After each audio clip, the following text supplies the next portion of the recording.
नमस्कार साथियों। आज मैकाले और उसकी शिक्षा नीति के बारे में बात करते हैं। हमारे देश के करोड़ों लोग मदरसों में पढ़ते हैं, सरस्वती विद्यालय में पढ़ते हैं और कॉन्वेंट स्कूल में अधिकतर लोग पढ़ते हैं। हमारी शिक्षा हिंदू, मुस्लिम, सिख और ईसाई में बटी हुई है, क्योंकि हम भारतीय भी बट गए हैं। जब अंग्रेज़ों का राज आया तो यहाँ पर पश्चिमी धर्म और संस्कृति के प्रचार प्रसार के कई स्तरों पर कार्य हुआ। इसमें धर्म गुरुओं के साथ ही अंग्रेजी शासन प्रशासन ने मिलकर कार्य किया। इसके बावजूद उन्हें वैसी सफलता नहीं मिल पा रही थी जैसी वे चाहते थे। वे चाहते थे कि भारतवर्ष के संपूर्ण लोग पश्चिमी सभ्यता, धर्म और संस्कृति में ढलकर भारत अस्थायी रूप से ब्रिटेन का उपनिवेश बन जाए। इसी योजना के तहत भारत में लॉर्ड मैकाले की शिक्षा नीति को लागू किया गया। लॉर्ड मैकाले, जिनका पूरा नाम थॉमस बेबिंगटन मैकाले था, एक प्रसिद्ध अंग्रेजी कवि, निबंधकार, इतिहासकार और राजनीतिज्ञ थे। उनका जन्म 25 अक्टूबर 1800 ईस्वी को हुआ था और मृत्यु 28 दिसंबर 1859 में हुई थी। वे 1830 ईस्वी में ब्रिटिश पार्लियामेंट के सदस्य चुने गए। वह 1834 ईस्वी में गवर्नर जनरल की एग्जीक्यूटिव काउंसिल के पहले कानून सदस्य नियुक्त होकर भारत आए। उन्हें उस समय के गवर्नर जनरल विलियम बेंटिक ने लोक शिक्षा नीति का सभापति भी नियुक्त किया। उन्होंने 1835 ईस्वी में अपना प्रसिद्ध मिनट्स स्मरण पत्र प्रस्तुत किया, जिसके आधार पर भारत में अंग्रेजी माध्यम की शिक्षा प्रणाली की नींव रखी गई। वह 1834 ईस्वी से 1838 ईस्वी तक भारत की सुप्रीम काउंसिल में लॉ मेंबर और लॉ कमीशन के प्रधान रहे। भारतीय दंड विधान से संबंधित प्रसिद्ध ग्रंथ the Indian penal code (IPC) की लगभग सभी पांडुलिपि उन्होंने ही तैयार की थी, जिसे 6 अक्टूबर 1860 को लागू किया गया था। 2 फरवरी 1835 को ब्रिटिश की संसद में थॉमस बेबिंगटन मैकाले ने भारत के प्रति विचार और योजना में कहा कि मैं भारत में काफ़ी घुमा हूँ। दाएं बाएं इधर उधर मैंने यह देश छान मारा और मुझे एक भी व्यक्ति ऐसा नहीं दिखाई दिया जो भिखारी हो, जो चोर हो। इस देश में मैंने इतनी धन दौलत देखी है, इतने ऊंचे चारित्रिक आदर्श और इतने गुणवान मनुष्य देखे हैं कि मैं नहीं समझता कि हम कभी भी इस देश को जीत पाएंगे या अस्थायी रूप से गुलाम बना पाएंगे। मैकाले ने आगे कहा कि जब तक हम इसकी रीढ़ की हड्डी को नहीं तोड़ देते, जो इसकी आध्यात्मिक और सांस्कृतिक विरासत है, और इसीलिए मैं ये प्रस्ताव रखता हूँ कि हम इसकी पुरानी और पुरातन शिक्षा व्यवस्था, इतिहास और उसकी संस्कृति को बदल डालें।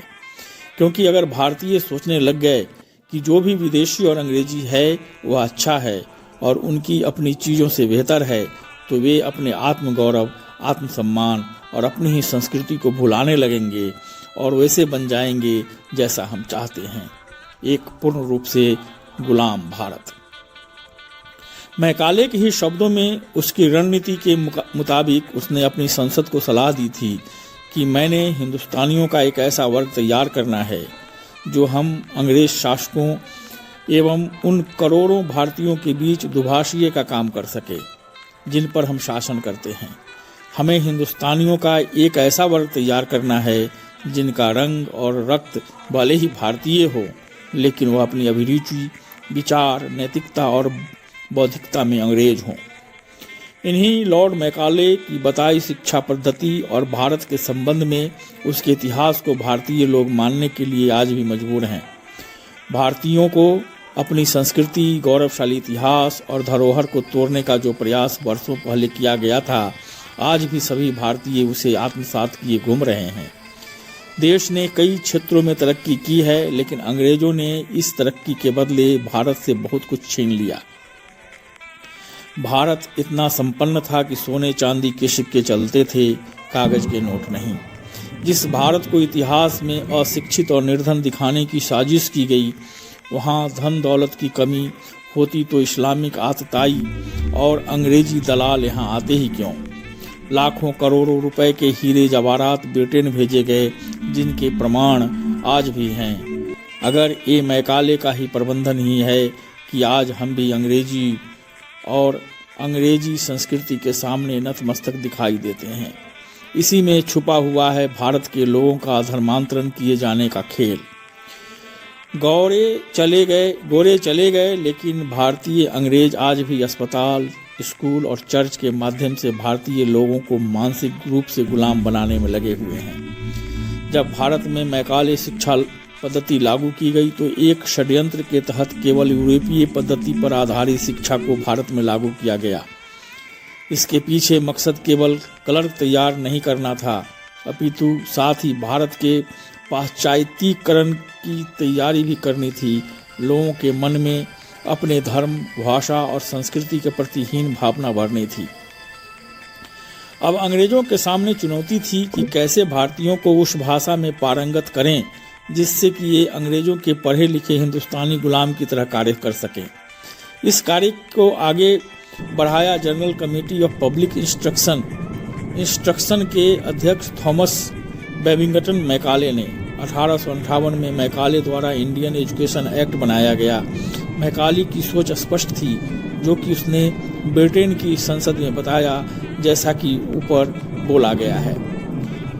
उसने पूरी तरह से भारतीय शिक्षा व्यवस्था को खत्म करने और अंग्रेजी शिक्षा व्यवस्था को लागू करने का प्रारूप तैयार किया। इस प्रारूप को तैयार करने से पहले उसने बाकायदा एक सर्वे किया था और इस सर्वे के मुताबिक भारत में साक्षरता का प्रतिशत बहुत ऊंचा था।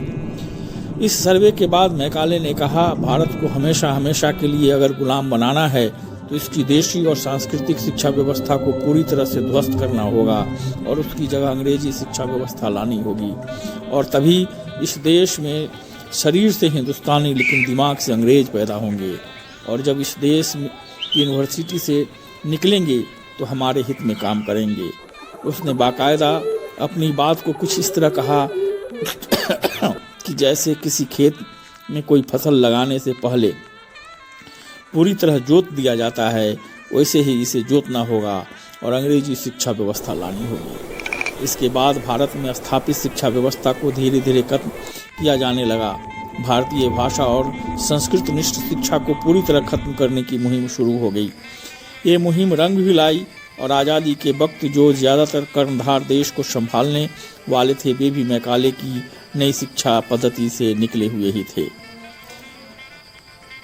मैकाले का मुख्य उद्देश्य भारत में एक ऐसा वर्ग तैयार करना था जो रंग और रक्त से भारतीय हों, लेकिन रुचि, विचार, नैतिकता और बुद्धि से अंग्रेज हों। यह वर्ग ब्रिटिश प्रशासन और व्यापार के लिए निचले स्तर के कर्मचारी उपलब्ध करा सके। इस नीति के द्वारा शिक्षा का माध्यम अंग्रेजी भाषा को बना दिया गया। मैकाले का मानना था कि पश्चिमी साहित्य और भारतीय विज्ञान भारतीय और अरबी साहित्य में कहीं अधिक श्रेष्ठ हैं। उन्होंने संस्कृत और फारसी जैसे भारतीय भाषाओं में दी जाने वाली पारंपरिक शिक्षा को हतोत्साहित किया। मैकाले के निस्यंदन सिद्धांत, छानने का सिद्धांत का समर्थन किया। इसके अनुसार सरकार को केवल उच्च और मध्य वर्ग के एक छोटे से हिस्से को ही शिक्षित करना चाहिए। यह शिक्षित वर्ग फिर स्वयं ही अपने ज्ञान और विचारों को धीरे धीरे आम जनता तक पहुंचाएगा, जैसे जल ऊपर से नीचे रिश्ता है। यह विवरण पत्र भारत में चल रहे प्राच्य और आंग्ल समर्थकों के बीच के विवाद को समाप्त करने के लिए लाया गया था। प्राच्यवादी चाहते थे कि शिक्षा भारतीय भाषाओं, संस्कृत और फारसी और पारंपरिक ज्ञान में दी जाए। आंग्लवादी, जिनके समर्थक मैकाले थे, चाहते थे कि शिक्षा का माध्यम अंग्रेजी हो और पश्चिमी ज्ञान विज्ञान पढ़ाया जाए। इस नीति ने आंग्लवादियों का पक्ष लिया, जिससे भारत में पश्चिमी धर्म और संस्कृति की शिक्षा की नींव पड़ी और पारंपरिक भारतीय ज्ञान, संस्कृति और साहित्य की उपेक्षा की जाने लगी और यहाँ तक कि उसका उपहास भी उड़ाया जाने लगा। मैकाले की शिक्षा ने एक ऐसा वर्ग बनाया जिसने अंग्रेजी भाषा और पश्चिमी संस्कृति को श्रेष्ठ मानकर भारतीय संस्कृति की जड़ों से दूरी बना ली। इस नीति ने भारत के शैक्षणिक, सामाजिक और प्रशासनिक ढांचे पर गहरा और अस्थायी प्रभाव डाला। तो दोस्तों, आज के लिए बस इतना ही। जल्द ही मिलेंगे फिर एक नए वीडियो के साथ। तब तक मुझे विदा दीजिए। और हाँ, अगर अभी तक आपने मेरे इस चैनल को सब्सक्राइब नहीं किया है तो सब्सक्राइब कीजिए, लाइक कीजिए। नमस्कार, जय हिंद, जय भारत।